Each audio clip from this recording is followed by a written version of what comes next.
गरुड़ पुराण को हिंदू धर्म के महत्वपूर्ण पुराणों में से एक माना गया है। साथ ही इस पुराण में नरक, स्वर्ग, रहस्य, नीति, धर्म और ज्ञान का भी उल्लेख किया गया है। इतना ही नहीं, इस महत्वपूर्ण ग्रंथ में कुछ ऐसे काम भी बताए गए हैं जिन्हें करने से व्यक्ति की आयु में कमी आती है। ऐसे में व्यक्ति को इनका विशेष ध्यान रखना चाहिए। मृत्यु एक ऐसा सत्य है जिसे टाल पाना साधारण मनुष्य के वश में नहीं है। वहीं गरुड़ पुराण एक ऐसा पुराण है जिसमें मृत्यु और उसके बाद ही अवस्था का वर्णन मिलता है। गरुड़ पुराण में कुछ ऐसे कार्यों का भी जिक्र किया गया है जो व्यक्ति के स्वास्थ्य पर प्रभाव डाल सकते हैं। तो चलिए जानते हैं कि व्यक्ति को किन बातों का ध्यान रखना चाहिए।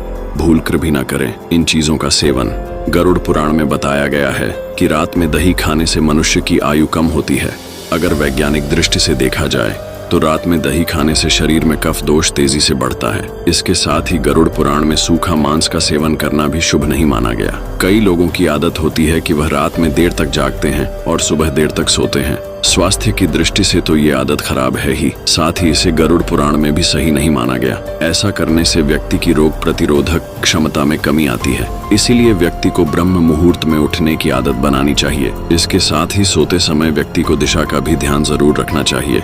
दक्षिण दिशा की ओर पैर करके सोने से भी व्यक्ति की आयु में कमी आती है। तो दोस्तों, अगर आप इस चैनल पर नए हैं तो कृपया हमारे चैनल को सब्सक्राइब करा लें। हम ऐसी नई जानकारी हमारे चैनल पर लाते रहते हैं। गरुड़ पुराण के अनुसार जब श्मशान घाट में मृतक को जलाया जाता है तो इंसान को उसके धुएं से दूर हट जाना चाहिए। ऐसा इसलिए क्योंकि मुर्दे के शरीर में जलते समय विषैले तत्व धुएं के साथ वातावरण में फैल जाते हैं। इन विषैले तत्वों में कई प्रकार के वायरस और बैक्टीरिया मौजूद होते हैं जो पास में खड़े व्यक्ति के सांस लेने पर शरीर के अंदर चले जाते हैं। इसलिए जो व्यक्ति श्मशान के धुएं के संपर्क में आता है उसकी आयु भी कम हो जाती है। गरुड़ पुराण के अनुसार जो व्यक्ति गलत काम का अंजाम जानते हुए भी गलत रास्ता अपनाता है वह पाप का भागी होता है। वहीं जो लोग महिलाओं, बच्चों और मानवता के प्रति मन में गलत विचार रखते हैं तो ऐसे लोग खुद अपनी उम्र कम करने के जिम्मेदार होते हैं।